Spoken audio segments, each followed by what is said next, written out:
USC PD encouraged students to use call boxes like these if they ever feel they're in danger. By pressing for help, police are alerted the student's location on campus.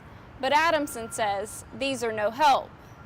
Now, police say if you're going to use sites like Craigslist, be sure to meet the person in a public place, somewhere like a grocery store parking lot or a police station, but be sure it's somewhere with security cameras.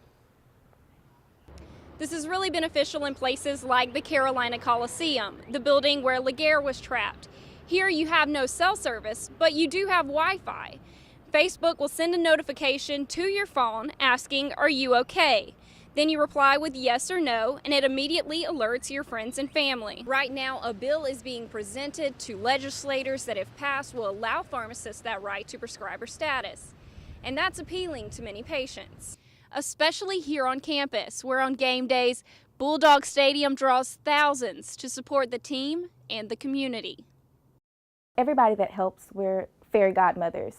That's how USC student Asia Crooms describes herself, and it's a very good description. She and her fellow student Hillary Jones have collected over 300 prom dresses for girls living on a budget. All the sequins.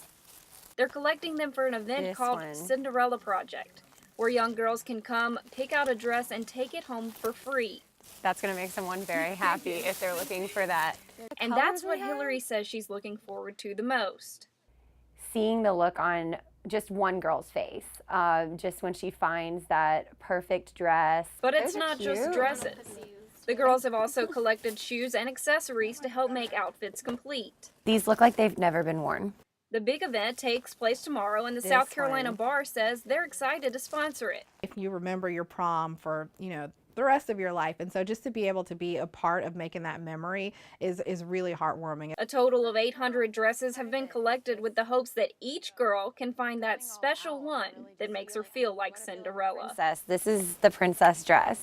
That is true. Right? Taylor Herlong, Carolina News. A ball gown. As Kenny Adamson sits waiting on his class to begin, he looks like any other student, but he's wearing an empty holster that he wished held a gun because he believes students should have the right to carry weapons on campus grounds.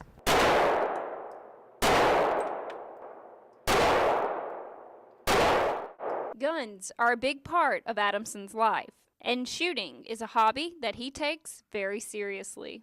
Put probably a couple thousand rounds through my carry weapon every year. Adamson says he carries his concealed weapon every day. So much so, it's become a part of his daily wardrobe. Just become, part of me. Every time I get dressed in the morning, I get on, put my clothes on, and put my gun on. But guns aren't allowed on campus. So after finding a place to park, Adamson has to lock his gun away when he gets to school. University of South Carolina senior Brooke English says that's where the gun should stay. I think that guns in the classroom is a terrible idea. This is an issue that's very important to Brooke because she is a victim of gun violence. At a party her freshman year, a fellow student pulled a gun on her. Being that close to a gun, it was just a very traumatic experience for me, and I hope that I never have to be put in that situation ever again. She escaped uninjured, but it's something that is always in the back of her mind. USC PD encouraged students to use call boxes like these if they ever feel they're in danger. By pressing for help, police are alerted the student's location on campus. But Adamson says these are no help. So they serve as nothing more than an expensive nightlight. Adamson uses this Facebook page as a part of the Students for Concealed Carry organization to encourage others to join in his protests. Yet, faculty members like David Weintraub are very skeptical. I think it's a big mistake. It's a can of worms. So I think people who train professionals should have guns, the police, the military, and of course for hunting, that's fine, but I don't see any reason to have students carrying guns on campus. Meanwhile, until some change is made, Kenny continues to fight for the right to defend himself on campus grounds. In Columbia, I'm Taylor Herlong, Carolina News.